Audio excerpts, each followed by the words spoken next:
Hello, Poggers, and welcome back to another episode of the PogState. I surprised myself. Hopefully, I also surprised everyone else as well. I'm here with Digon, Wolf, and with Orcs as we are getting ready to break down what has been going on here in the LCK. The Fries group has been weird. Definitely, as of today, even more weird, which we will delve into. I have to admit that I am a little emotionally scarred by the absolute, utter, horrific play of DK in our previous match that did just happen only a few moments prior. This guy is giddy because he predicted bro for that one. But I don't know. I think that the disappointment kind of outweighs it because DK was supposed to be good. They were supposed to be getting better. Things were supposed to be on the right track, and everything was just lost. However, I think we do need to stay positive, right, gentlemen? There are positives to find with what's been going on in both the Rise group and in the Legend group, especially with the fact that we might have a top three. If we just keep going with this kind of Fries group moniker that has, I don't even know who started that or where it came from. I know that Orcs has been continuing it. I don't know if you guys had this, like obviously Digon grew up in the States as well, but I don't know if you guys had this in the UK or Australia, but when around a certain point, like you could at McDonald's or Wendy's supersize or biggie size your fries. And Biggie size? Yeah, it was like Wendy's. 30 cents. Yeah, Wendy's was biggie size. 30 cents, you get like way you get more smalls fries. For that? Or no, you don't get biggie smalls. You just get bigger fries. Uh-huh. It was a huge like it was like about 30% increase. So you guys didn't have biggie size or no, super that's size? dumb. It's not you guys real. You guys heard the movie Super Size Me, right? Like, yeah, it's one of those things that as always Americans have been taunted for, right? Like the super size. Mm-hmm. Maybe it's time though to biggie size the Rise group and put Nongshim and KT in it. Yeah, you guys think it's time to put Nongshim and KT in the Fries group? Biggie size my Fries group. Come on, biggie size the Let's Fries. have a 7-team Rise group / Fries group. Yeah. I feel like you know what happened. I'm down. You know what would happen if we did that? You'd have HLE just knocking on the door like, guys, let me in, please. I want the fries too. It's not fun anymore. Well, I don't even know who'd be the top of that group based on KT. the battering that KT and Nongshim have been taking. I still think it'd be... Look, we've discussed this to death, but my take is that KT still, even though they haven't won many games, they still had some competitive individual games. And then you think, who is the top of the Rise group right now? B and K. Oh, you mean currently? I think it's B I think his point is we don't know. But in terms of at the top of the standings is D+, and it's like, you know what I mean? Yeah. Like, I feel like the Fries group has been too inconsistent to really say that I'd rank them above KT. Nongshim, I don't know. Nongshim, like, would Nongshim lose to DNF? Probably not. But, like, also, I don't know where I'd really place them in Nongshim the already Rise did group. lose to DNF. I mean, again. Like, this is what I mean. I feel like Nongshim are kind of in free fall at the moment. But KT, I still think, like, as much as there's issues, there's problems, I think they're just having a tough time. But Nongshim, I don't know, man. Dan, you're getting us on track a little bit too much. There's one more thing that I thought you would off-track us with, which is which Fries would each Rise group team would be. Like, oh my God. Yes. Yeah, I brought this up earlier today. Yeah, I mean, DK 100% curly fries, and there is absolutely no debate. Well, there's that element, but we were actually talking about which, like, fast food franchise would each team be. Oh. Yeah. It's like B and K would be Burger King because they've got the B and the K, you know? Yeah. Okay, I'm with you on that one. And then what was the other one we came up with? What are the bros? The bros are Five Guys, 100%, because they're Five Guys. well, no, you said D+ Wait. was fine. Hang on, all of them. Wait, he all said- of them are Five Guys, aren't they? No. We No. said D+ for I said D+ for Five Guys because, you know, Five Guys is quite expensive. It is pretty good. And they are Five Guys? But also the bag you get it's a mess and the burgers are crumpled and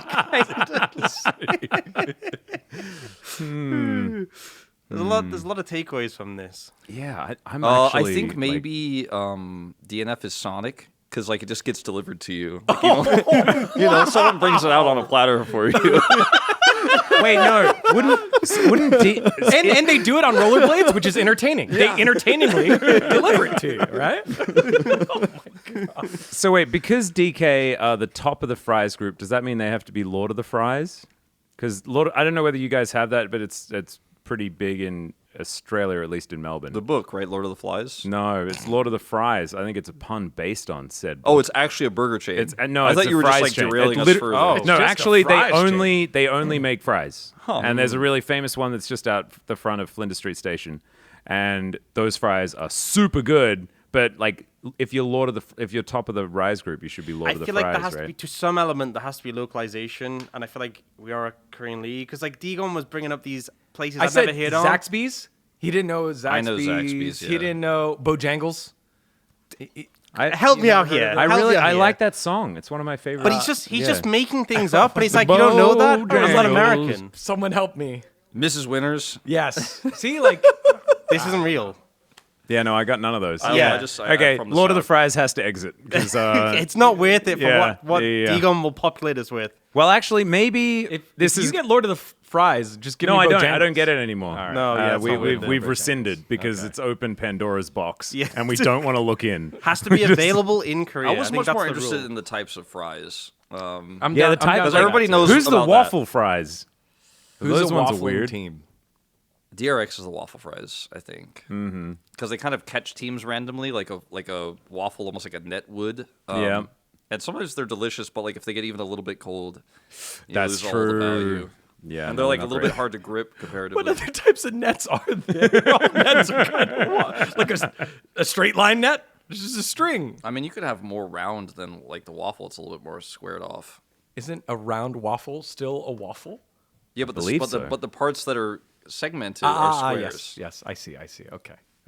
I don't know. I'm really reaching with Steak fries. Do we have a steak fries, curly fries, curly fries. Was Sweet potato D+, fries? right? home fries, sweet potato fries? Oh, like the thick cut fries, like the farmer fries. You There's know? steak fries, yeah. Oh, okay. Yeah. I think sweet potato fries is one that we could attribute to someone. Like I think it's I think good, that but like not good different, for you. Yeah, different types of fries are also like no fries are good for you, by the way. Like so that doesn't really work because it's all just a disaster. Max, you're What? You're trying to speak to an American here. sweet potato fries. They're healthy, right? What? Because it's sweet potato. Isn't sweet potato good for you? No. What? It's still potato. It's It's the also same. not. It's also not good on pizza, and it's not good on tomatas either. Controversial take. It's not. It's In not. this That's room, not anyways, with our controversial. producers over there, but No. No one's okay with. steak fries are something that you have with like steak oftentimes. So they're definitely like a tertiary side. Isn't it just fries? But it's just next to a steak. Yeah, but No, like, just like thicker specifically like cut. the thicker cut ones. yeah, You know? they're a little but bit. we also fat have and those in fish uninteresting and on their chips. own. They're kind Yeah, of lazy yeah. fries. So These that's guys not- aren't cultured, so they don't get that. But you know what I'm talking about. Yeah. So we designed them, and then they put them next to steak, and then they renamed it. Yes. Fish and they do chips that a or lot. steak fries? See? That's very offensive. Yeah. God, Yeah, tell me shouldn't- about it. Shouldn't it just be the chips group for you? Yeah. So wouldn't that just be like? Yeah, that's just chips. Yeah. Yeah. So you want to hone in on the pun and be American for fries group, but you don't want to No, fries are a go in for the thing. steak fries, huh? No, you fries want to are go a in for the thi- chips yeah, for fr- fish fries- and chips. We just You play on both differentiate. sides. Fries are still a thing. We just you know? different. We don't need to say steak first. We just call them chips. Yeah. It's fine. I don't think we've attributed any of these. Yeah, no, I think we need to move. No, on. I don't think it Yeah, works. I'm I don't This think has I don't nothing think it to do works. with I what. know. I like the curly fries for DK. That's all I got to. Yeah. That's all I really got to. This is just mindless rambling, honestly. All right. But that's most of what we do on the PogState, right? Yeah, no, this is actually perfect. It's a great start. And so now we can have a look at a little bit of a recap of what's happened here in said Fries group and the Legend group. And I'm a bit apprehensive to do so because, like, I don't like the format that much personally. I don't feel like I don't like trapping Nongshim and KT in the Death Realm. It just feels really rough. And then I was expecting DK to kind of dominate, and they just haven't been doing that and have just looked worse, like categorically worse, apart from when they look fine. It's so frustrating. Okay. What were your expectations going into this stage, and how's that differed? Because DK dominating. Yeah, and I also like I guess Katie and Nongshim because one thing for me is like if we look at earlier in the year, especially like LCK Cup, I don't think there were signs that like Nongshim and KT would be dominated this hard. They were a lot more competitive then. So it begs the question: has this format benefited the stronger teams more because they're getting more out of? I didn't think that it was the going to schedule. promote a top-heavy league as much as it has. Yeah. That's what I think is like the big surprise for me. And I actually kind of thought that Rise teams would be improving more as well, given better scrim opportunities, but I don't know whether we've seen very much of that either. Because like I thought DK was going to excel because they would be able to pretty comfortably scrim a whole bunch of the teams in the Legend group without them having to worry about their next matchups being leaked or anything like that. But it doesn't look like DK are really benefiting from great practice. I think I'm the only person who really thought D Plus is just going to get like self-owned in the Rise group. Like you guys know this. I said it to everyone. I was like, "Ooh, if this team goes to Rise group, like I don't know if they're going to have the focus. I don't know if they're going to be able to play disciplined because this is just for me very recently, but like as much as the last 2 seasons, right? Like last year, parts of 2 years ago, but like and then the beginning of this year, but like every time they played against T1, Gen G, Hanwha, they're like playing really well. And you're like, oh, could D Plus upset? Because they were for a while, one of our best teams, and they were like our 4th best team, and then they kept sliding. But I felt like whenever they played against Bro, you're like, oh, Bro could win this. I don't know why. You start to realize like maybe it's because D Plus just kind of run it down a little bit when they're playing against the weaker teams, and they don't focus as much, and they, like you said on the cast, they don't respect them as much. So I was really worried that D Plus was just going to do that repeatedly in the Rise group, and they've done it like half of the time, right? Half of the time they do just punch down and destroy them. Well, yeah, this is the thing. They're just coming off back-to-back 2-0s against DNF and DRX, and they actually looked like they were starting to kind of pull back on track. But And maybe then that's- this was just like colossal collapse, probably because they reach coasting. Yes, and it's then the they flux. start the coast, and then it all goes downhill. But even in the draft, it's not even necessarily like they're picking champions and then just making like bozo choices on the Rift. It's they're picking like tricky drafts to make work, giving their opposition all of the really simple stuff, and almost like, yeah, like you say, playing very disrespectfully, but like they just don't need to in any aspect of what's been happening. I think it's in kind their of game. a cope take, in my opinion, but I've heard that on the Korean side, their take about D plus Kia in the top of the Rise group is that they're just constantly limit testing and trying to like do new things and trying to see if they can force team fights in a really aggressive way where they like turn a fight suddenly, like go in as one and then try to follow up, kind of like what we saw attempted in some of the series today. But I think it's kind of a cope take. Like I feel like they look super uncoordinated. When you see some of the stuff that T1's doing, where you watch the start of the fight and you're like, I don't know about this T1, but then they perfectly play it, and each player plays every moment perfectly, and you see them win the fight or almost win the fight. I'm like, okay, that looks like limit testing to me. What I see from Yeah. D Plus looks like a lack of fundamentals going into team fights. And like I've been trying to think about it from the KR perspective. A lot of these games, like, is this limit testing? Are they trying to play this hard draft? Are they trying to win these team fights from a really crazy angle to see if they can do it? And I'm like, I don't see it personally. Things I can relate with that because I've definitely had solo queue games where I've gone really aggressive, gone 0-7, and then I've just hand waved and said, yeah, limit testing. Yeah, definitely. It's a good coverall. I think if they were supposed to be in the Legend group, they would be dominating. If you look over at LPL, there were 2 teams in their Rise group that are clearly better than the other teams. And so I think that in itself was like, okay, cool, they didn't belong there. And D Plus aren't doing that. So it's kind of showing that they do belong there. And unfortunately, along with what Wolf said, since they are the top of this group, maybe they're not the ones getting better. But I think DRX were able to get better after they made the substitution to go with Yehu and to go with Teddy instead of Yukal and Lazy Feel. I think Bro has gotten better. I think BNK has gotten better. I think everyone else has gotten better. DNF honestly kind of looking they've better. got better. Yeah. They're bringing Quantum in and just looking like a completely different team, just subbing those supports in and out, and their confidence is back. And I mean, sometimes I watch D Plus play, and I'm like, is DNF better than you right now today? Like with some of the decisions. The way that D Plus play, I think like maybe one of the reasons why it's so frustrating is if you apply empathy to D Plus, you also just get really triggered because they just play on tilt is what it feels like over and over again. And it's almost as if they don't feel like they belong in the group with these teams. And as soon as they start losing to them, they're like, why are these terrible teams beating us? And then obviously they lose even harder.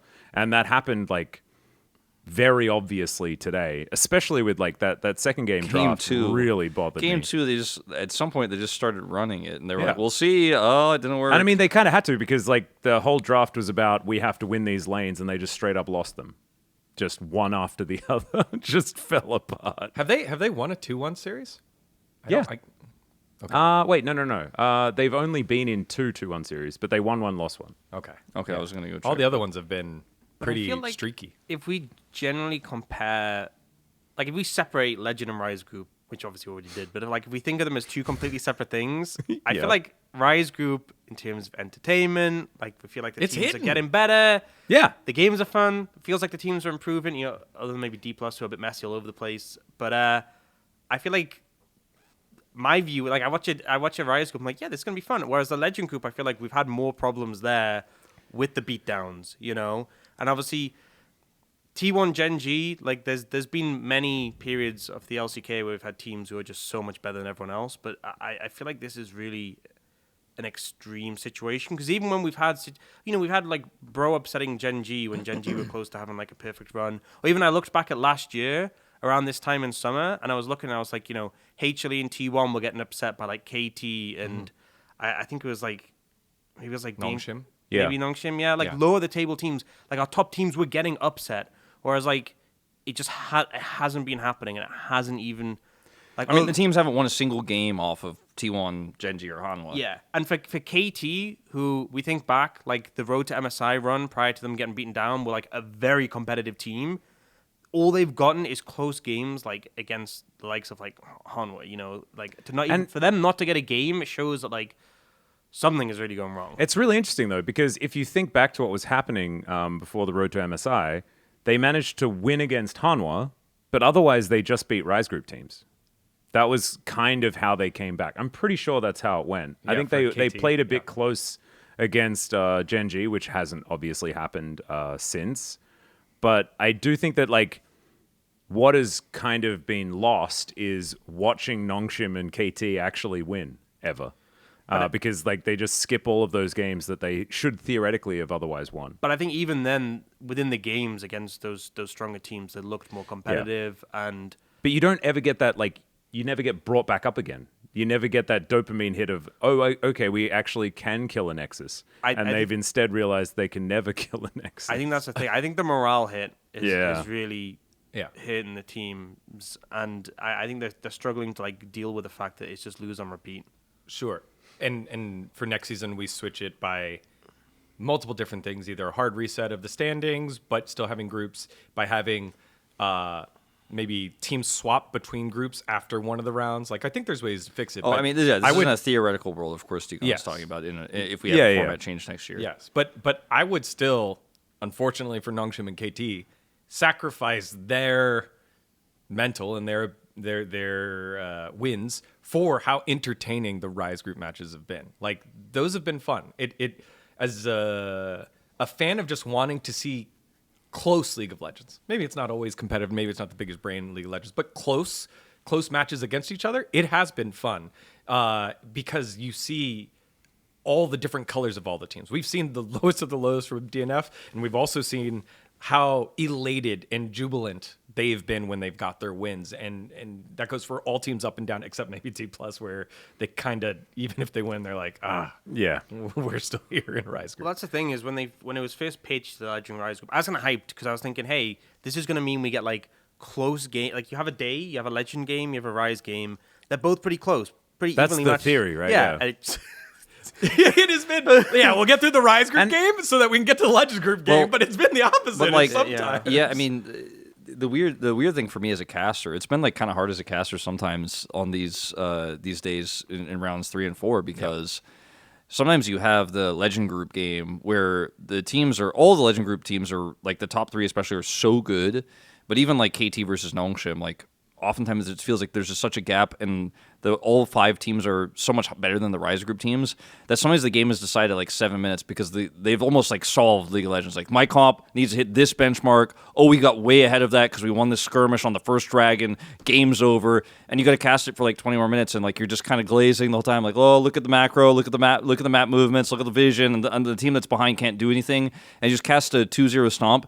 but it's like beautiful macro, great vision control, like everything from the team that's ahead is perfect. Then you're like, well, we get the Rise Group game coming up next, and then you go into that, and you're like, whoa, I don't know. And you're like, I don't want to say bad things about these teams, but compared to what I just watched, an hour ago, I'm like, oh, how can we frame this? And like we I think as casters we're pretty good at it, but it's a challenge. It's sometimes not fun. Sure. And I think as a fan too, which is one of my concerns coming into this format this year, was like, one series is better than the other every day, so you might just be like, yeah, I'm gonna skip that one and I want to watch this one. Yeah, I'd skip the Legend Group game every time. But wouldn't that happen anyways? Like, wouldn't that happen? That's what I'm saying. You'd get that more. Yeah. But you could also get like a day where you have, I don't know, let's say T1 versus Gen.G and then KT versus Hanwha in the same day as well.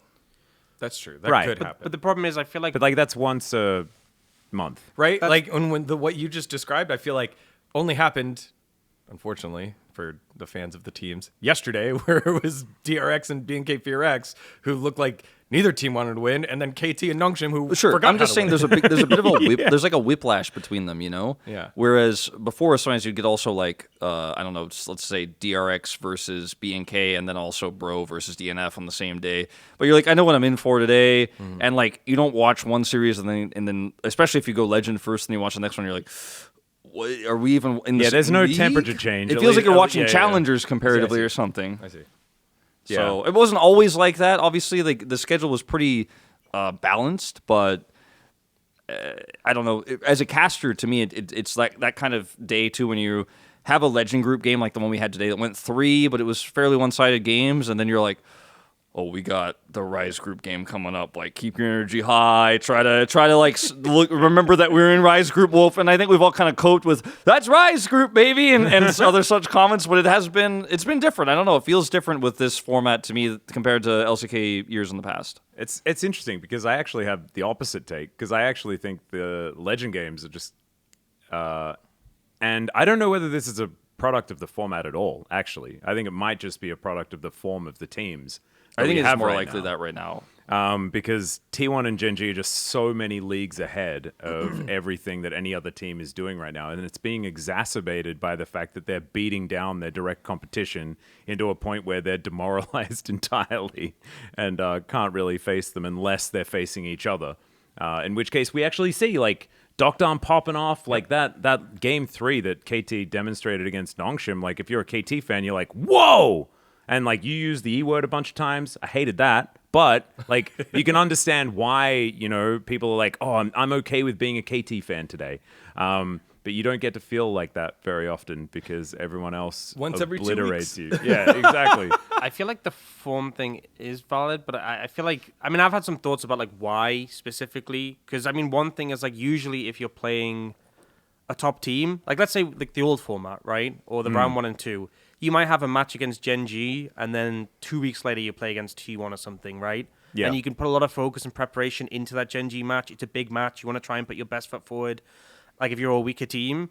Now, because, like, you're facing strong... Like, if you're KT, you might have, like, Gen.G, T1, HLE, back to back to back. Yeah. And you just don't It's like have you're having your head held underwater, and you used to be able to come up to breathe for a little while. Yeah. But now, you basically never get to come up to breathe, so you're just head underwater. Exactly. Almost the whole time. I feel like as well, and sort of the point Wolf was making, where, like, teams get a lead, and once they get a lead, it feels really hard, like, to close them. Like, these teams are very good understanding of what to do with that. I feel like the teams in this smaller group playing each other more often, like, think how good Gen.G's read of KT is going to be now. Yeah, exactly. And it's like once they get a lead, they know exactly what they have to do, who they have to target to, like, take that to fruition.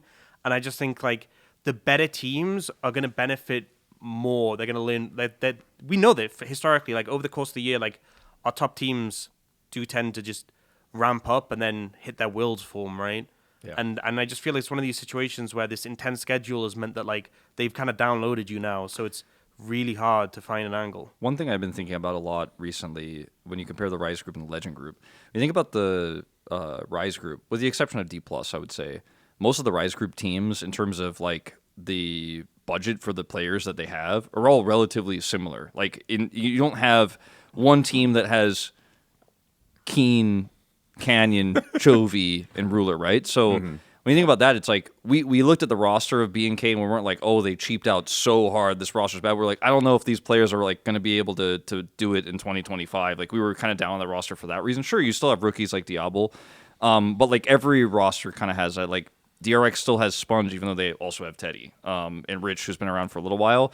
But then you look at the Legend group and you're like, well, BDD's in there for KT, yeah.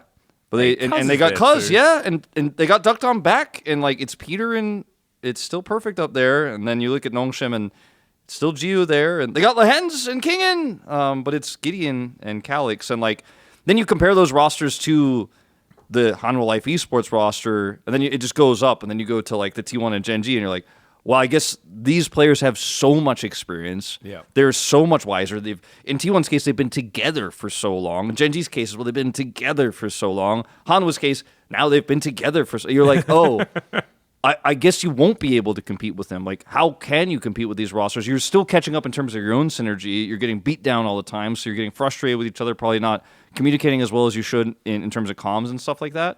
Like...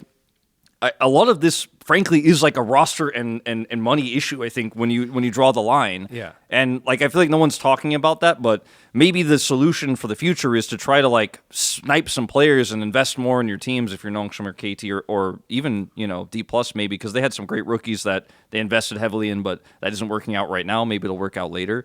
But when you do say, I'm just gonna put the bag on the table and get Zeus, like it pays off, Yeah, I like that because it kind of feels like who's getting the learning here? It's the players, obviously, because they're playing against better competition, but also the team owners, the general managers, the spend that's there to really kind of say, okay, what if we're not just looking for upsets, but we want to be one of the big dogs, and then the reality comes and hits, for that side. But I go back to the Rise Group teams and the Rise Group fans, like. For me, it just feels fun to focus on the team's form, right? On Bro's form right now, or DRX's form right now, B&K FearX's form right now, like you said, and just beat the teams that are in front of you and have wins like that. And then have the opportunity to be the Cinderella story later on and try to get there. So, yeah, Rise Group is just the rosters are more competitive, like in terms of like where the big star players are. Mm-hmm. You got players like Pyoshik, Berserker that are standouts. Obviously, Teddy, same thing. And Closer, who's one of those big stars, has been around for a long time. But it feels pretty evenly distributed, right? So it feels like anyone could win on any given day. I mean, it's just a coin flip every day. Yeah. But that's cool. That's why it's fun, right? But we don't have that same parity in the Legend Group at all. I also think it's funny that Degon's talking about the form of the Rise Group, and I feel like the whole vibe is, I'm not the same team I was 5 minutes ago. Yeah, for better or worse. Yeah. That's basically how it goes. I do think that like the Rise Group is really fun, but I think the only problem with the Legend Group is the fact that T1 and Gen G are just so much better. And I think like after MSI, having T1 come back, I don't know what happened to make them just completely switch on for this entire season. What happened to like fatigue? Yeah. Yeah. Like my expectation was like, okay, they've just gone back to back between like MSI, EWC. These guys are going to be, no, they're just chilling. Yeah. And this is the best summer that we've seen like T1 ever play. Like this is the time where T1 aren't supposed to be good. And I'm starting to doubt whether we'll even get the slump. And if we did get the slump, it'll be at the worst possible time. Well, what's so the one key difference between T1 now this summer than any other summer? Doran. Oh my God. Are we doing it? Are we going to cast a curse him now? Is this the time? Because I've been holding off. I've been wanting to say it. Wolf and I were talking about it on the cast earlier, and I'm like, is it time? Are we supposed to do it? It's just Doran. Is it next week that Doran's just going to straight up run it down? Is that what's happening? Is that what we're doing now, Ox? We are wondering. Is Doran the best top laner in the LCK? Like, are we just going to start saying words like that? I'm like, is Doran the best top laner of all? When we said that about Zeus earlier this year, he fell down a little bit. That's true. I mean, I think his only Doran's only competition right now for best top in the league is Keen. That is the only competition he has. 100%. It's not Rich? It might be King. Rich! I just want to say Rich really bad. I mean, Morgan's pretty good. Oh, yeah. We have to say that the Lord's pretty up there. Yeah, I mean, okay, I guess it's I mean, T1 does need to prove themselves by beating Bro. I think it's maybe... And I don't know whether they can do it. Maybe it's better for Doran and Keen that Morgan is in the Rise Group. Maybe it's better for Doran and Keen that Morgan is in the Rise group so that he can't show them what's up, you know? I mean, Digon, give me the stat. T1 hasn't beaten Bro for how many months now? That's right. It's been over 3 months. That was the last time I was going to use it today. I'm sorry. If you've noticed that I was calling back to Nongshim and KT, like losing forever, that's why. So, all right. yeah. Hanwha also hasn't beaten T1 for one single game for how many Guys, months? how long has it been since Genji beat DNF, by the way? Like, Oh my God, true. kind of embarrassing. Yeah. How long has it been since Nongshim won against DNF? Because that would have been, that's like almost 6 months, right? Because they lost against them. Second round robin, I think. Was it their last match that they lost? I think they managed to beat them before we When went was to the last think time it was their last T1 match. beat Team Liquid? It was their last match because Ooh. they went Worlds winless in the 2023. first round robin. So it was their last match. All right. I think we're getting into the weeds on this one a little Yeah, I bit. think we're definitely getting to the weeds. Do you remember when Bro beat Genji? Okay, I'm sorry. I'm done. There was, I do remember that. One of those times I was actually on a holiday. It was beautiful. It was a while ago. Anyway, I do want to say, like, how much of it is format and how much of it is the fact that T1 and Genji are just so much better than everyone else? Because I'm, like, starting to think that regardless of format, the games that Genji and T1 would be playing will just look the same. Because I don't know whether anybody else has been feeling this, but every time there's like any neutral phase of a game with either T1 or Genji, and I think that they do it differently, but it just feels like naturally they just get more money, like everywhere. Ruler is really like, his performance has been pretty exemplary over the last few weeks, especially. But I feel like him and Chovy are just taking more minions than they have any business being on the map at this point in time. And they just, like, if you let them just sit, then you're 2,000 gold behind. I feel like this isn't even new for Genji. That kind of No, I know, but like the same thing is now happening for T1. Yeah, I think that's the And unique thing, you know? Yeah. Is that T1 are kind of doing the same thing now. Just I don't know whether not being in a Legend Rise group situation would solve this, though. It just means that there's more teams that are getting Do you guys brutally remember beaten down. when Genji lost to KT and their streak was broken last time around? I feel like those are the games that sometimes are somehow missing from this format. I don't know how. I don't And know it how might to be because you explain have it. to now prepare for more teams. Yeah, I and mean, I stuff. think Ox was kind of leading into that, like how well are you going to really know KT now after you play them so Yeah. many times. But that's what I miss is like the Bro upset against Damwon Kia. That when Damwon Kia was really good, like those types of games. We're just never going to have that in this format in the second half of the year. And I said this when we first announced the format. I was like, I'm a little I bit. mean, I that feel like I'm literally missing did that. just happen Yeah, but like what like I an mean. hour ago. Yeah. I'm talking about like Bro beating Genji right now, based Yeah, on levels right. of dominance. And those upsets were so hyped because you're just like thinking this was never going to happen. No one walks into the ballpark thinking there's any chance that's going to happen. And then now it's like a known quantity for where KT and Nongshim are right now. And maybe they upset, but it doesn't feel the same because they're supposed to be like in the same group, like they're the Legend group, right? And it's like, oh, maybe they finally did it, and maybe because it takes so long, it still feels like that. But I don't know what it is, but I really want to see Rise group teams play against Legend group teams. And yeah, maybe like you guys are saying, it'll just be also a gutter stomp like what we've been seeing for most of the Legend group. But I don't know, maybe it's just a different drafting style, different angle that catches one of these teams off guard. It's hard to say. And maybe you also need to see those games for the other ones to feel better as well. Like, I think that like it creates a level of perspective that you kind of miss out on. I think like I've enjoyed this like Legend Rise experiment. I would have preferred another couple of round robins, like that's probably still where I'm at. But maybe I'm just old and I don't like change or something like that. I think but a lot of people don't like change. Yeah, I think it's a human trait. Just like we Yeah. don't like snakes.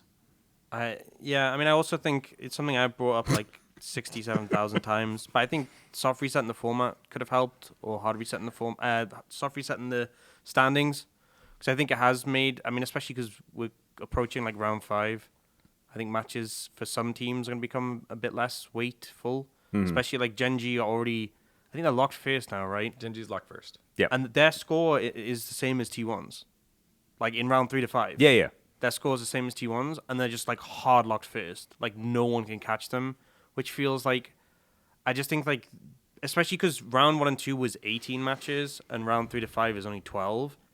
It feels like if you had a really strong round 1 or 2, which is true for like D Plus and Gen G in their respective groups, it's just kind of sorted on the vice versa for DNF.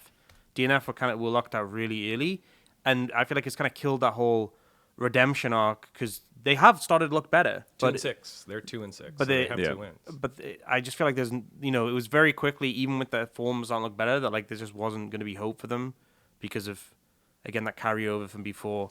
And I think that's something that if there was changes, I feel like should be adjusted. Yeah, I think going back to your original question with T1 and Gen G, I just think that we had the opportunity to sit down with Faker in the space earlier in the week after their win, and I just think they are led by different types of players. Like when we asked, Wadid's big question was, how do you learn? I learned from you. How do you learn how to get better at the game? He goes, I sit, think about the game a lot, and it just comes to me. And like, what else can you say about that, right? That's what it sounds like Faker would do. That sounds like what Chovy would do. That sounds like when you list all those players there, you have leaders that can initiate that type of change and then infrastructures around them to capitalize on that. And even if you built the infrastructure and you're being K4X, you don't have that kind of generational type of player to help you lead and grow. And I think that's why they've been there. And I think at times, maybe our first jungler to play 800 games could have been that type of player in Peanut, who's just seen so many different metas, seen so many different games. It happened today. He was like by far the smartest jungler for a really long time. Right. But now his form isn't quite there, so maybe they haven't been getting as inspired lately. I'm not sure exactly what it is for Hanwha Life Esports, but those two guys leading that charge. There was that famous quote by Zeus where he was just talking about the fact that the team just hasn't been on the same page. They haven't been able to fix like coordination issues in team fights and stuff like that.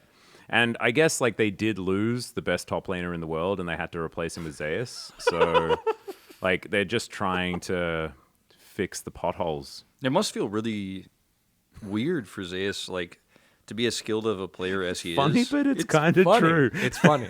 But like, it's funny. Please don't get mad. It's funny. Zeus goes into Hanwha Life Esports have coordination problems, whereas T1 never really had that. Like, they had some underperforming players at times, but like they were always on the same page, whether that was a good decision or bad. Like when Faker was injured, they couldn't really play as a team as well because Faker was underperforming. They had a secondary GOAT though, and they did. But when Faker was gone, like they did not look like the same team because Faker's the shot caller and has all the ideas right, and without him, like they can't operate. But going from everybody makes the same decisions, makes the same calls, makes the same crazy calls in team fights, like carry a self ulting and stuff like that. Going from that level of coordination to like where Hanwha's at right now must be pretty weird as Zeus, who's obviously trying to prove that he can win again on another team. And he did, obviously, earlier this year, prove that on another squad he absolutely can take an international title, wins LCK Cup as well. But it's probably for him a weird and new experience. And he probably feels the lack of coordination more than anyone else on that team because he's like, I came from the most coordinated team.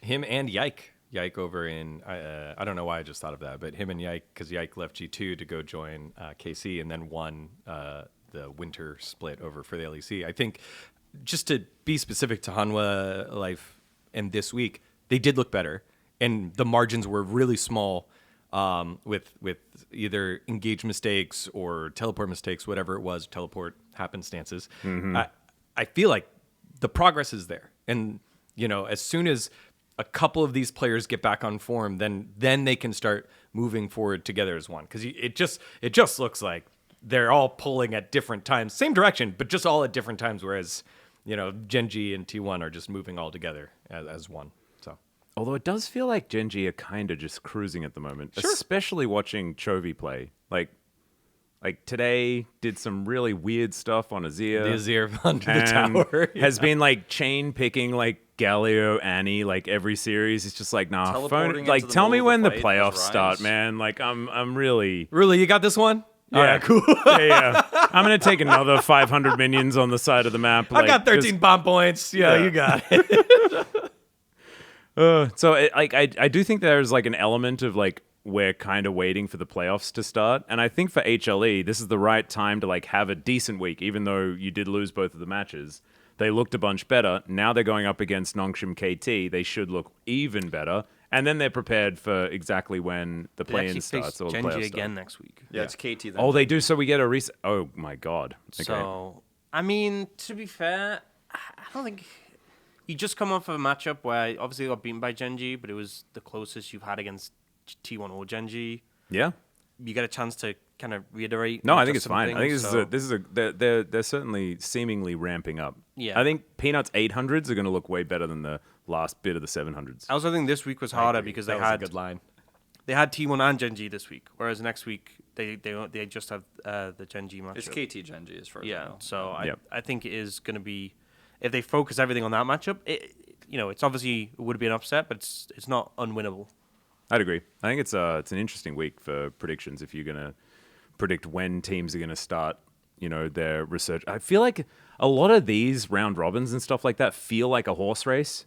We're at the middle of the horse race, and even if your team is in 6th place, that could still be the horse that wins, I've right? just realized, which would be really interesting. I'd love to see what our prediction rate is, not overall, but split by group.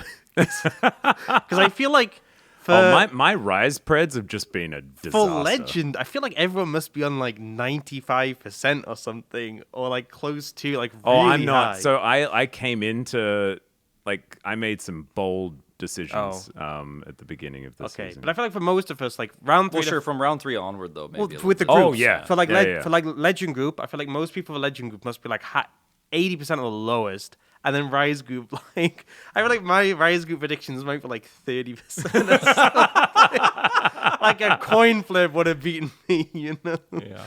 Honestly, I mean, it's a coin flip that seems to win all the games as well, is Yeah. basically how it looks. Unless it's DK versus BNK or Bros. They just can't seem to make that one work. So the sheet asks the question. Uh-huh. 4th, 5th, so KT Nongshim versus Rise 1st, 2nd. Who do we definitively think KT Nongshim are better? Can we just raise hands? Because I think so. I think, because Orcs went into this earlier on, I think KT are clearly better. I think Nongshim might lose to both. I think Nongshim are better. Clearly better. I think KT 100% categorically, no doubt in my mind. Nongshim, I think they probably are better, but also I feel like they're kind of in free fall, so I could see them just matching up and losing. I could see them bombing out of play-ins, and it wouldn't surprise me too much. I actually think Nongshim have a decent matchup into BNK, but I think they lose to Bro. That's what I was where my going head's to say. If you could give me Bro and BNK, I think D+ just look too... Well, Bro is not 2nd place in Rise group. I know. If you tell just DK that saying. it's life and death, then maybe they'd See, maybe they'd that's figure the it thing. out. If KT likely, if we continue with the trend we're at, KT likely won't end up in play-ins. But if these teams went into play-ins, KT would 100% come out on top. KT would come out. undefeated. Nongshim, I don't know if they'd come out undefeated. Right? I think because you've just said that, though, it's doomed. Yeah. I mean, Gio is the liability that we're I don't know. But Where's Trigger, though, guys? I feel like Gio is just every moment we're come on, man, we know what you can do. We know you can step it up. And then when he died mid lane to Ruler just kind of walked at him and killed him. I was like, brother, what? Yeah. No flash. Just decided, nah. But even just I'll save it for how next do you game. end up in that? I just feel like he's been making some crazy fumbles, and it's just it's not even. He's, this is really harsh, but I feel like even he's bottom end 80 carries in the whole league at the moment in current performance. Oh, Yeah, 100%, when your bottom team has Berserker and then your second to bottom team has Teddy as well, it makes it pretty clear. That Yeah. it's pretty obvious. Yeah, sadly for Gio. And this is the thing, because Gio's he is the weak link on his team. I think Calix has also had some struggles as He's well. gone under the radar without a lot of criticism, I think. Yeah, yeah. But Calix has been having some tough times. But it's mainly overshadowed by just how much worse Gio has looked. And Wolf brought up the point, right? Because all of the Rise teams, it feels like they're missing a bit you know. KT is the same, right? Perfect, like, is the obvious. There's a hand sorta, like, missing there. There is like there's like they've got like little nubs instead of some of the fingers. You know, like that's just what it kind of looks like. Whereas They can't form Voltron. yeah, that's what it is. It's like no Megazord for you. Yeah.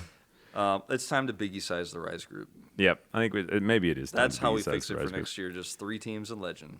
And now we've got another thing that we need to talk about. And I want to bring it away from talking about Legends and Rise and Fries and things like that and start talking about balls. Nice. Because Yunara has been enabled. Aren't they And I orbs? think that... Hold on a minute. Orbs Yeah. or balls? Yeah, balls, orbs, same Back thing. me up. Spheres. Yeah, I think they're Spheres spheres. is fine? Not all spheres are balls. Balls But are all balls spheres. spheres. Yeah, Those work the other way. it's a round object. Okay, anyway, you go off. Yep. I'm pretty sure, like, now you've kind of broken my brain. I'm trying to work out whether balls are spheres and orbs and You can whether take your all time, of them just- can be the same. Get on top of it. Establish your Yeah. will view on spheres, balls, orbs. Uh-huh. And Yeah, then push I'm forwards. pretty clear on mine, but like it might take other people a little bit slower to figure out exactly the way they want to view the world. They want to soak it all up And now I'm trying to, analyze. because I feel like I've dropped the ball, but did I? You dropped the. Did you? The sphere. Was it a sphere? Don't let him I mean, attack if you did first drop with the ball, bad it facts. was a sphere. Did I These are bad drop the facts. orb? Yeah. Orb, spheres, balls, mostly the same. But is a metaphorical ball, as in he dropped the ball, but there's no physical ball actually a sphere? Like, in that he Yeah. messed up his analysis in this moment and dropping the ball, that's not actually a sphere. If in this you case. close so your you're eyes- actually making me rethink every ball is a sphere. If you close your eyes, Metaphorical balls aren't spheres. If you close your eyes and see yourself dropping it, is it a ball? Is it a sphere? Is it an orb? Can you tell the difference? What color is it? It's blue for me, weirdly enough. Who am I?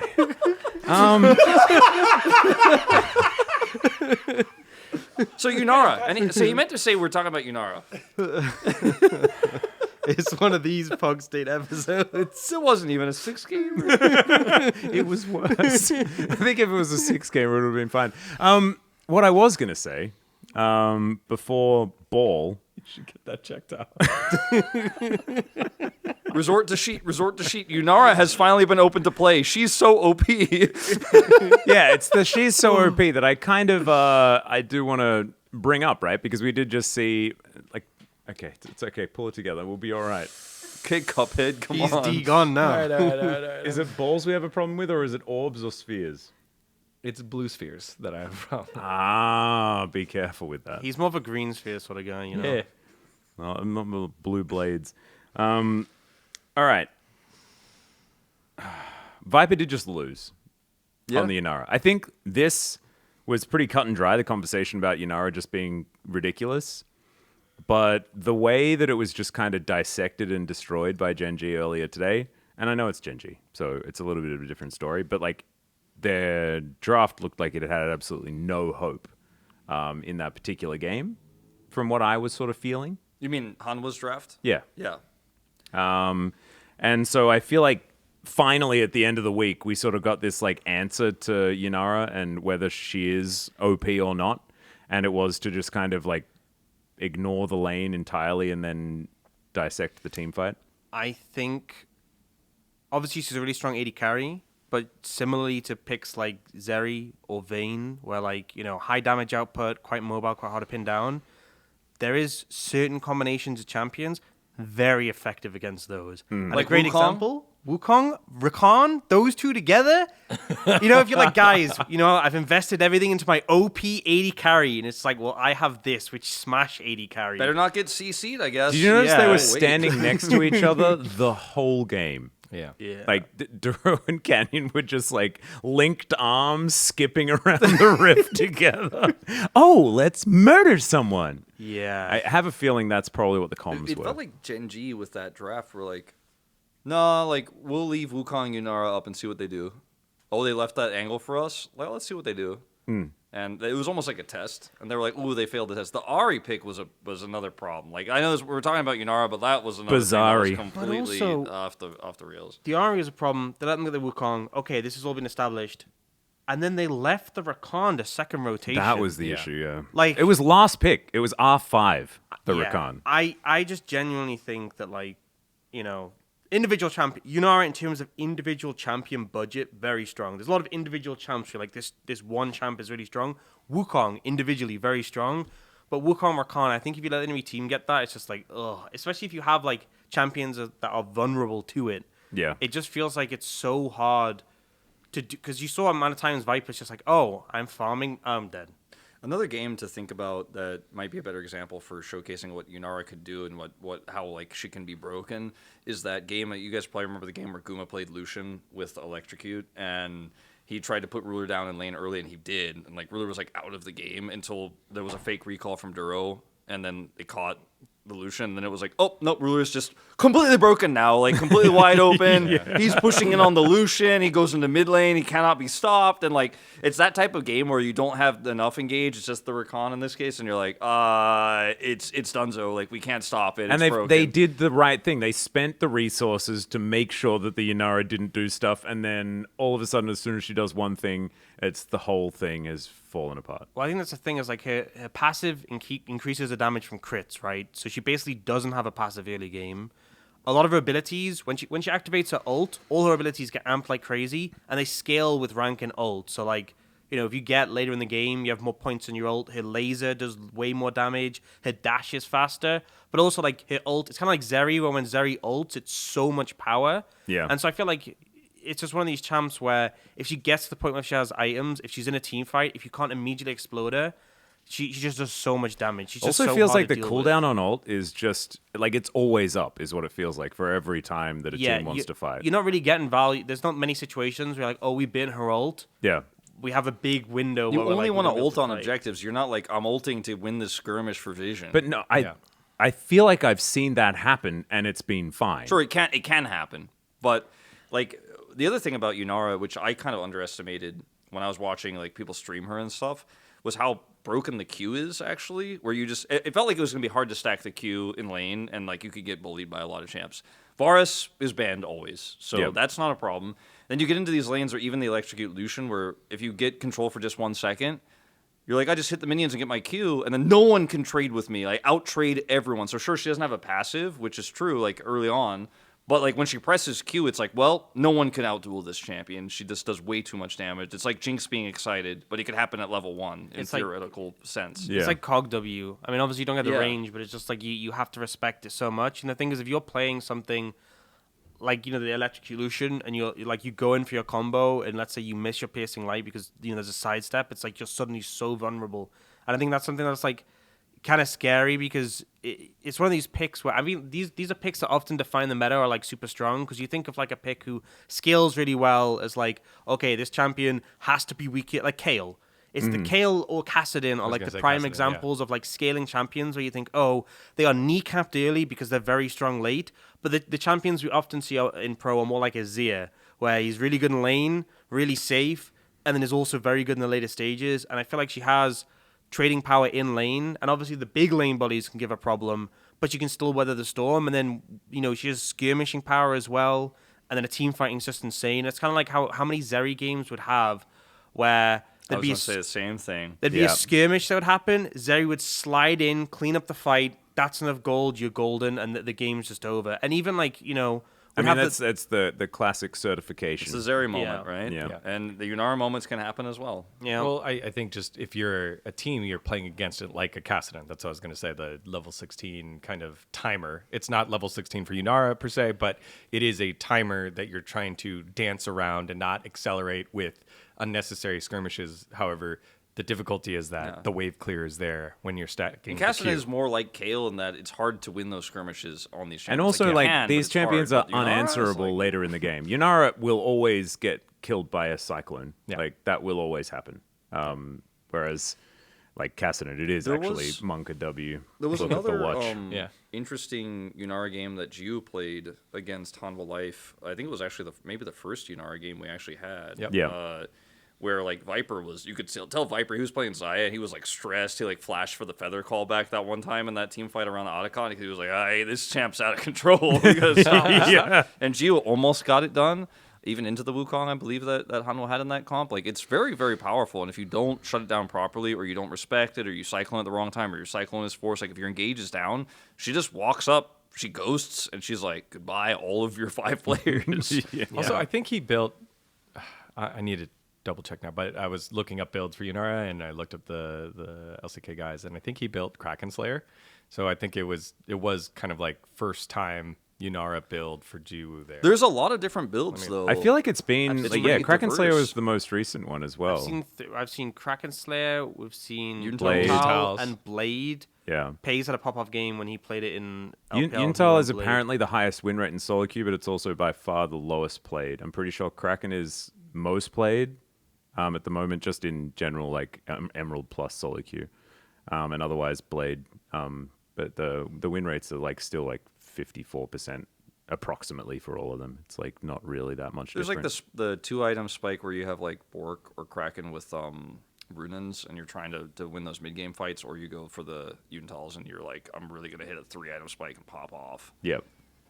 Or you can go Yuntal straight into IE if you want. Can. Just, It's like, actually really cool like, how many single builds she target. has. Like most champs right now have like one build, and you do it 90% of the time. But Yunara's pretty Apart flexible. from Senna, because Senna you can also build Essence Reaver Runans as well as the other stuff. You which could is also pretty build cool. Heartsteel. Remember that?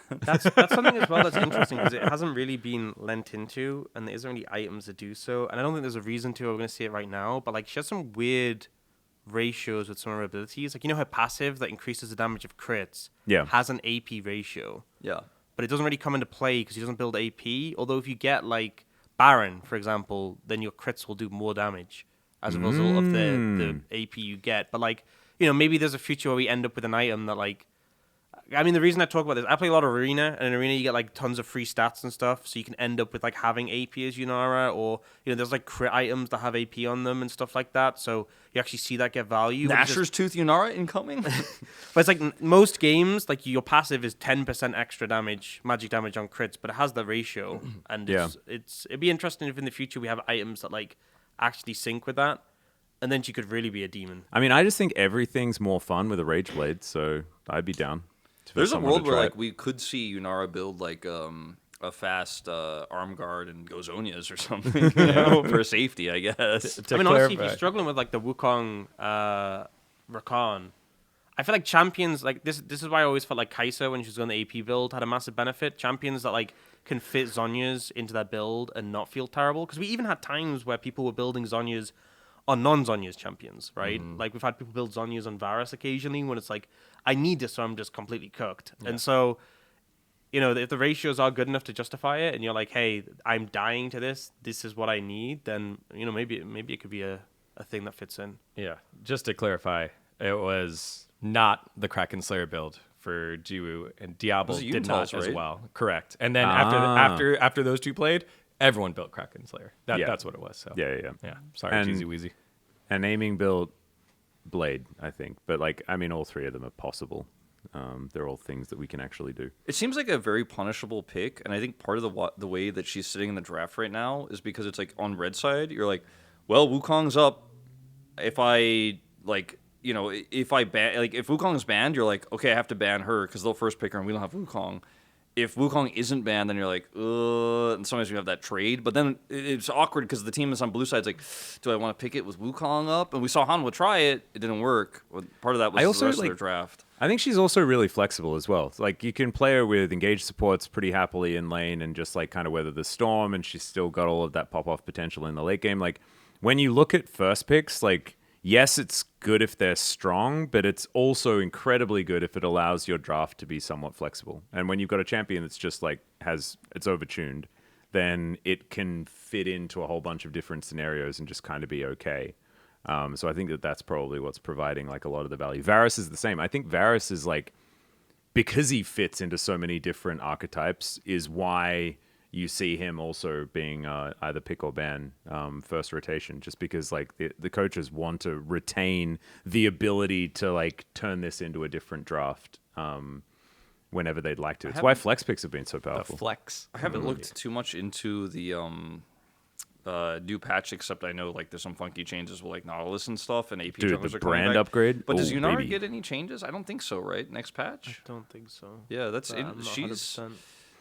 I mean, if the move away is from less like engaging junglers and less like ways to lock her down, maybe her probably even goes higher. Like who knows? But I'm hoping that she ends up in a place where she gets nerfed a little bit. I think nerfs are deserved. She gets into a place where she's a strong AD carry pick that you can build for scaling in a lot of drafts, but it's not just perma first pick. And like if there's no engage, she just takes over the game because it's very polarizing pick right now, and it's sometimes fun to watch, but otherwise you're kind of like, I know they have the ways to kill her or they don't, and she kills everyone, and it feels very black and white, and that's not, I think, healthy the way it is. Yunara is untouched. Yeah, and it is new patch next week, right? I'm pretty sure. For LCK. Yeah. And so we will get, like, I feel like next patch is going to be really interesting because they're, like, just bringing a whole bunch of champions back. The Callista changes are also, like, crazy. Yeah. I don't know what that's going to, like, buffing the AP ratios People is have been kind of, like, trying here confusing. AP. It's a little weird because you have...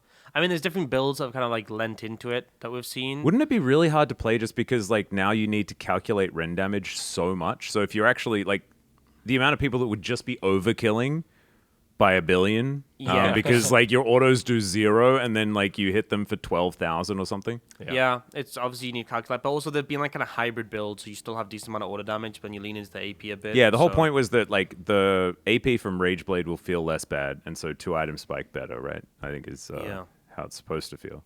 But I feel like, when we have all these changes, some of them will stick, and we'll see some that come in and we're like, yeah, this is great, and then some of them will not stick, and we will see them like once or twice. Teams will lose, and then we'll never see them again. Mm-hmm. Because yeah, And we don't have a lot of games left for them to try and experiment, right? We've got 4 games per team left, and so they're not gonna. There's going to be a lot of learning from other teams, I think, in terms of like the patch change champs, the jungle champs. I think it's also going to vary from team to team. Certain teams have a lot more freedom to experiment. A certain team who are locked into first place might Also, like, Who have a really strong AP jungler on their team. yeah, well, this is the thing. Like, there are certain players that are just in love with these choices, right? Like, the brand jungle has, like, just AP junglers in general have always been something that Canyon's really loved. Like, there are a bunch of junglers, and I can't remember who. Like, we know, like, the Zyra enjoyers. A lot of our Rise group junglers really did like a bunch of the, like, heavy farming AP junglers that we've seen as well. So I'm kind of interested in what it's going to bring out. Like, whose champion pool is going to be challenged the most by some of these picks, like, if they are actually, like, pick or ban worthy. Because, like, that's a big test that you have to really pass. Otherwise, you could just be losing a bunch of games because you're forced to ban things that the other team doesn't have to. I think for me, Nautilus is kind of the craziest one because his clear is super fast, and you combine like a super fast clear with a champion who can gank so well, is like a super scary thing to go up against. But my only concern is that, like, when I think about the jungle meta at the moment, it boils down to one thing: do they build Sundered Sky? And you don't build Sundered Sky on Nautilus, so I mean, Wait, why can't you? No, the thing is, like, I expect we'll definitely see him, but I don't know if he'll be like. I mean, I think Wukong is still gonna be first priority, and I think Sundered Sky. I think when that gets nerfed, it could honestly open up the meta a lot more because I think it is choking out some of our like tank junglers and stuff. Just because like once you complete that one item, I feel like it's just so OP because it doesn't just represent so much damage, but the sustain. The healing is so stupid. It's just like auto skirmish win. Like I feel like it's even more. So I know we've gone through like Gore Drinker. I was when gonna say it was it's super like OP. the next generation of Gore Drinker. Gore Drinker, you get it all at once. Sundered Sky, you gotta like tag everybody. Yeah. But like with Gore Drinker, like you have to like time at the right time. If you didn't hit enough people, I feel you like God Drinker misused was it. better because at least it was a fun moment, watching an Aatrox go from 0 health to 800 billion at the one press of a button. You have to hit multiple right, and it's a cooldown. Like you have to use it at the right Yeah. time. Whereas I feel like Sundered Sky, it's like, oh, I have to auto someone as Xin Zhao. Oh, don't mind if I do. I will say because of that, we did have the number 1 pick for Mad Movie last week, which was the owners in Zhao play, where he just got like He abused Sundered Sky, yeah. 800 health. Yeah, I mean, obviously players are making sick plays with it. Peanut was an abuser today. Yeah. He was. Yeah, actually.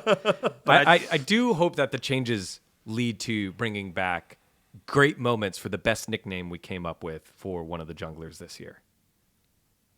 Gideon Grubbs. I just hope Oh, I that forgot Gideon about has that, to be honest. Gideon Grubbs. Gideon Grubbs was the best nickname we gave this we year, used to have and double grubs, man. and I think part of that was like Zyra Brand, but maybe I'm misremembering. Whatever. Make some changes so that Gideon can have his moment in the sun one more time. I think he could probably take the grubs.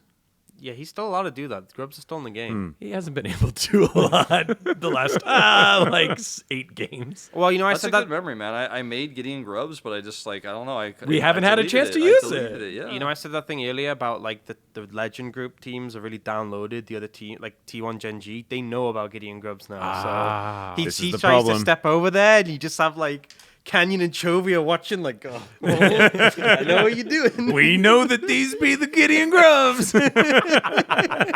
maybe the patch helps D Plus because they're a team that has been pretty good at adopting new strategies quickly.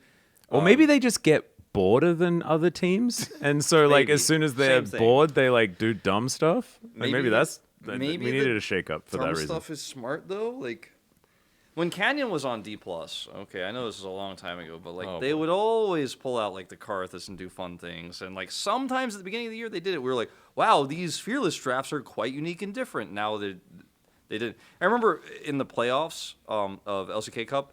They were like, we're going to play a little bit more normal now. We cooked too much. And we were like, actually, I don't know if you should play normal. They back played in the normal kitchen, and they back got in the kitchen. smashed, right? Yeah. We were like, oh, that was, maybe go back. And they never went back to the kitchen. Like, they were just like kitchens closed. Like, what's the thing? Like, for rent or whatever is posted on the... For lease, yeah. For lease, yeah, thank you. For lease on the door, man. I don't know. I feel like now it's like the zaniest thing we get. It's like Showmaker's like, I'm going to bring out something crazy.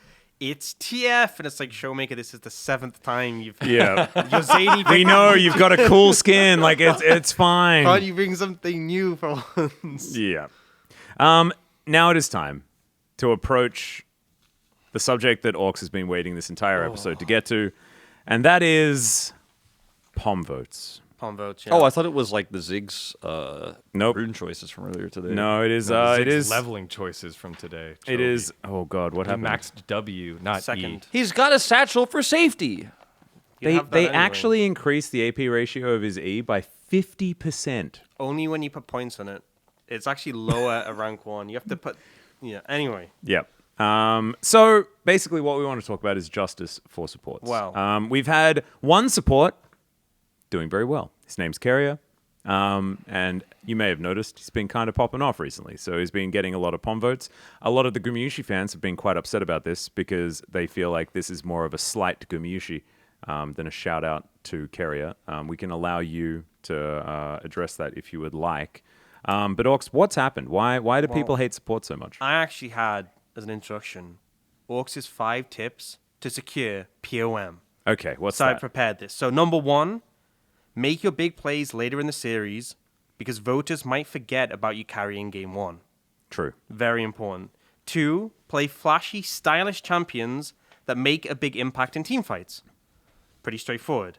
3, have a great KD ratio. And I want you to note I said KD and not KDA because assists are just kills you fail to secure. Number 4, don't be on a team with Chovy, Carrier, or Viper. What about Ruler? I was thinking of adding him. Probably healthy not to be on his team either. Got it. And finally, and most importantly, is number 5. Most importantly. Forget all the other tips I just said and just be an 80 carry. It's that easy. Right. One of also the best things to do is to not be on a desk, so not be playing on a day where you are casting a POM vote. Because as it turns out, from the information that I have right here, Stats. you have only voted for support 7 times so far. This year? Yep. No, when this must be round 3 to 5. it might be round 3 to 5. I Round don't 3 to care. 5. I like to cherry pick the stats. Anyway, Chronicler has actually year put in starts at the break a of the lot of groups. work. 9 votes for him. We've got 8 votes for Wadid. Wolf only 4. So Yeah, I know. Wolf unfortunately, is the biggest he's traitor, man. a little bit against the support. For me, 50% of my votes have been Well, that's a support weird votes. way of saying you only voted for support once. Shut up. I'm allowed to use my sample size Valdes Plus, has never however I voted. want. Plus, I'm Valdes pretty has never sure voted support. because there's an additional caveat to this, right? Oh, the counter There's an additional objection. caveat because I'm What's pretty that? sure there's a day in which both were did in Chronicler. It was like a double support POM vote, and I wasn't working that day. Well, I do want to say that also so Wolf is the lowest, but you are actually the second lowest percentage-wise as far as support But I'm is saying concerned. there's What do you literally- have to say There's for yourself? literally a day where there was like a double support vote POM from Chronicler, And that could have been we you did, on and that any day ramped up. where you decided not to vote support. But I remember there's been lots of days where I'm sitting at home and I'm like the other day when there was the Peter vote from Chronicler, and I'm sitting at home and I'm like, I would have voted for Peter, but I'm not working, so Okay. The thing is, I'm not asking for Okay. every vote to be for supports, right? You misrepresented my position, but I just think it's crazy that we've had one support POM That isn't that isn't carrier in round 3 to 5.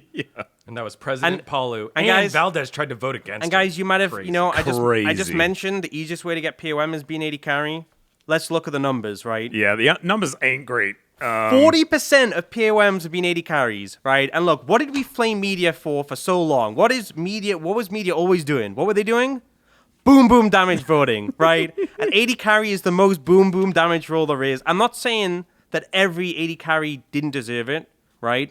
But So I'm what we're saying is that Keen deserved it because he not only did the sick tanking, but he also did the most damage in the game as Scion. It's kind of Yeah. And he That is and crazy. he got snaked by Ruler in that game. How it's just like I was every gonna say Viper's game, on the it's other like team. it's just always 80 carry. I feel like so many games, it's just like Ox, have you when in doubt, 80 considered carry. that it is an 80 carry meta?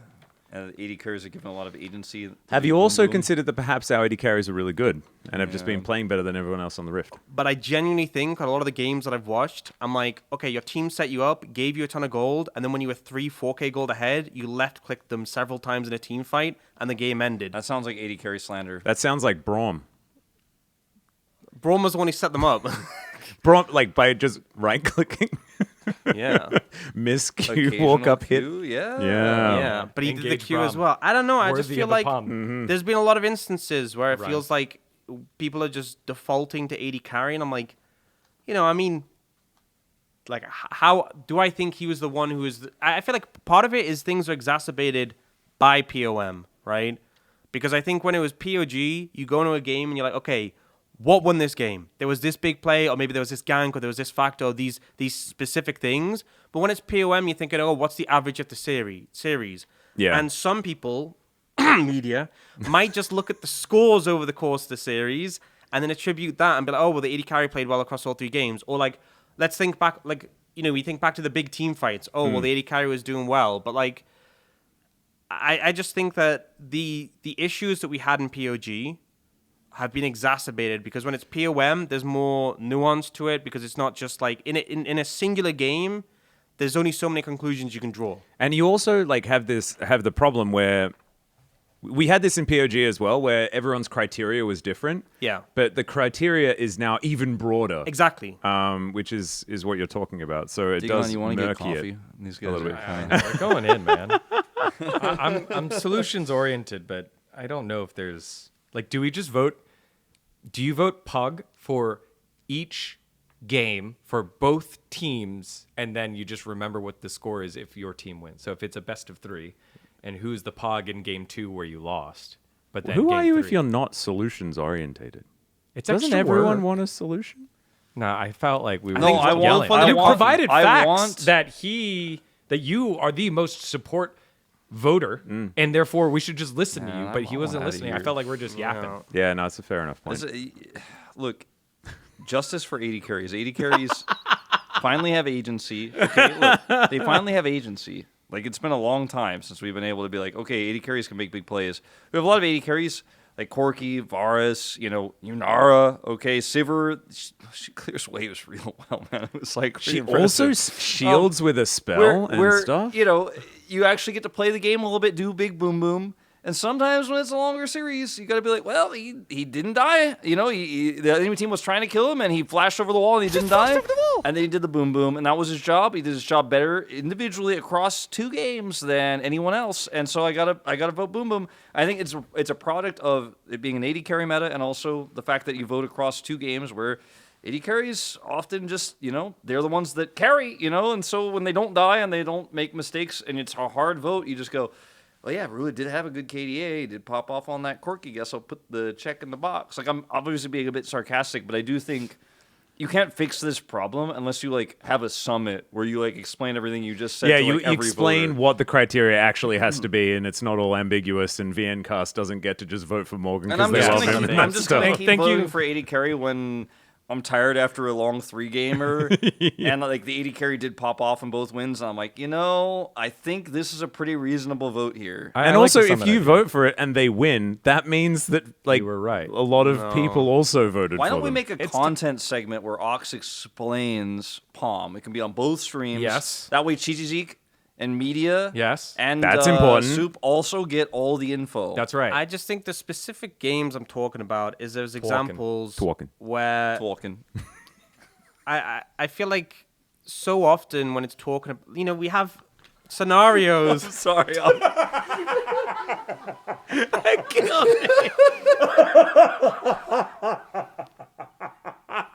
Guys, he's talking here. We have scenarios where a lot of the work to win the game has already been done by the time the AD carry has that agency. True.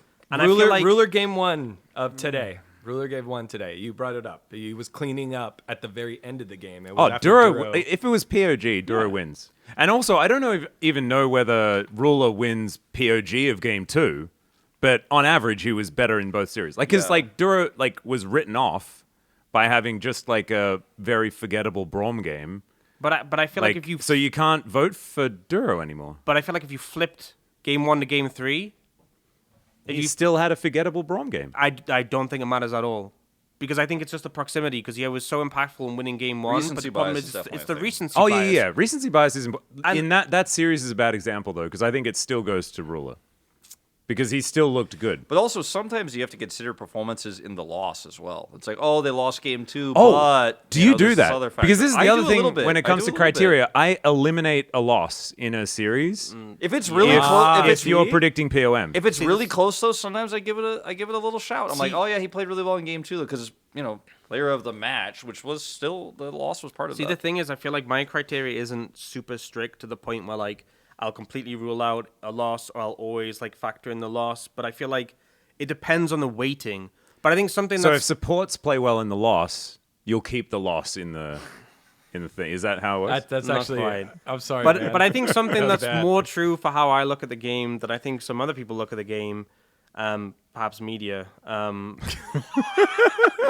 What about Soup though? Can't they cop some of the shade? yeah. I want a summit. Hello. Thank But you I- for joining us, Mr. and Mrs. This is just content that has Media to be Strategic. made. But I- Orcs needs to tell everyone how to vote. But I think it's like, to me, the game is so much more dictated by like again, like sometimes you have like a sick team fight that's like really an 80 carry pops off. Or, like we've had games where Viper's just been on phenomenal form, and you're like, Yep. it's obvious. I'm not saying 80 carries don't deserve votes or something like that, but I'm just saying. But I'm just saying. But I am saying that 40% of the time, everyone was wrong. I'm saying 40% is a bit much, and I also think that like there's a lot of games where they are fed as a result of what their team has done, Yeah. and then they're just cleaning up these team fights where they're so far ahead. You don't really have to do hard work, and it's just showboating over the enemy team. And so often, like you have plays that are made by like junglers, especially because we have a lot of one-sided games, right? And Yep. it's like. There's so many games where it's like, okay, we've had them where like, damn, the game looks doomed at this point. It's like, we're like 60 minutes in, it's a 4,000 or 5,000 goal lead. Something crazy would have to happen for it to turn around. And if something crazy does happen, yeah, that's a talking point. But it's like, okay, how do we get here? Oh, there was like a fantastic roam up to top lane. They got a playoff there. And then Dura like recalled and covered bot. Oh, that was great. Who's POM? Oh, well, Ruler left click some heads really good, and right click some heads really good in the team fight. I'm like, okay, well. Didn't even need to click their heads. You can actually click their knees and you still do the same thing. I just think that's the thing, is like it just feels so extreme like I know you guys are thinking I'm biased this way. You're not. I don't think you're biased, But it's- I just think that you're very passionate. I just think you're very naive to think that these voters will just not go, well, ruler played most consistent. So Sorry, I also Alex. think that a lot of it is actually on us. I think we do have a lot of responsibility here. I mean, and not according to the stats, necessarily I really us, do. not necessarily us, but also the Korean broadcast as well. Because if you think about it, media votes will be influenced by the cast quite a lot. Oh, that's think. what he means. Okay. I think that Soup and Chijizik obviously are going to be 100% influenced by the broadcast or their favorite player.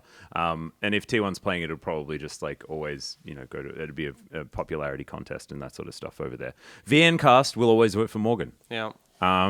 But we That was crazy. we can sway them, by saying a lot of the VN Do you think that perhaps we should have Vietnamese a- listeners do listen to us? Maybe we should have like a whole 5-minute per voter explanation, or not explanation, but like kind of short speech about why they think you should vote a certain way, and then we have the votes afterwards. So we could spend like say an hour laying Yeah. it out for each So one. I think- TTT gets a representative, right? Soup gets And then we can representative learn media. debate skills. Yeah, and then you kind of like put it out on the line, and then the voters vote after hearing everything. That seems a little bit more fair. Only if we reintroduce POG, so we could do that for every game. Yeah, so up that's to really 6 important. times a day. And also, if your vote isn't then picked up and another vote gets through, you have to leave the island. Okay, but how many seasons are we gonna do before we start kicking people? Or how many episodes are we gonna do before we start kicking people off the line to kind of explain the format? Four. And, Yeah, I think it needs to have a new cast every time. Although I did like that season with Amber. She was cool because like when that guy pronounced her name, it was like really funny because it was from Boston. Yamba. Boston Rob. That guy. I don't know what you're talking about. I'm talking about seriously don't know what you're one talking of the about. seasons of Survivor is what I'm talking about. I think that it's like it is really difficult, but I think that next time you're on the cast, to help get your frustrations out, you can be extraordinarily biased towards the support plays and like try and influence as best you possibly can. Glaze Because like it. this Yeah. like the way people like vote for POM is based on like their feeling for who was doing the most. So you just have to make sure everyone knows all of those amazing things that Beryl did. Yeah, I thought we were going somewhere in that direction. What you can do also is you could do the kind of what we call oftentimes piggybacking, where the color commentator just yells in the middle of the play-by-play. Just go, "Oh, delight!" and do it as loud as possible. The light's not. He's already died like 20 seconds in. Yeah, he's not even playing. You're just trying to bring it home from the first series. He does like any of the small thing. Delight didn't even use heal. He didn't waste it. Like he hex flashed. He's in base. Okay. My roommate was on Survivor. Really? Yeah. She played a lot of League. Cool. Maybe we could get your On an roommate island? on POM Survivor. Yeah, maybe. On Survivor. She'd have some experience with it. They'd be able to vote and Guys, stuff. I'm gonna do a Degon here and tell you a crazy fact. Oh yeah. It's been over 3 months since Dura last had a POM. Whoa! I thought you were gonna name drop. Yeah, that's what I thought you were doing too. So you know how I used to play for XL? Ah, yeah. Guys laughing way too hard. The former CEO is on the latest season of You had of to even name drop Kion, right? the former in the middle of his CEO, sentence. Kieran Darby. He's on the latest season of Love Is Blind UK. Oh. So I know him. and Cadril. Yeah. Yeah. Yeah, he was on that team. Yeah. Yeah. Yeah. you Wait, know hang him on. You're also okay. Yeah. So he was on that, and then so like- my sister-in-law, my brother's wife, and my other brother's fiance, they both watch it, and so I'm like, I know that person, and they're like, That's cool. That's That's really really that's so now really so cool now that you know you've gotten to know what Degon does every day, like every hour. yeah, how do you do this? name It's kind of dropping. annoying. I don't even like doing this. Because they're because really he's cool better. people. It's just They're about really more cool practice. people. It's just Yeah. more practice. Degon's doing it less recently. He told me about it because his therapist was actually Tom Cruise's therapist, and like they were talking to him about how he needs to work through his issues. Degon was explaining this to me. They said sorry about the Tom Cruise name drop, but like we've been working through trying to do the name drops a little bit less. And that's why Dagon also does all of his own stunts on the space as well, because like they got the same kind of it all makes sense. sense. My voice acting coach was the voice. I think it's time for us to end this episode of the Tell us about PogState. your Thank you Korean so teacher. much for watching, everyone. Make sure you name drop down below who the most famous and cool person that you've met is, because that's what makes you cool. And we will see you in a few weeks for the next episode of the PogState. Bye-bye. Bye-bye.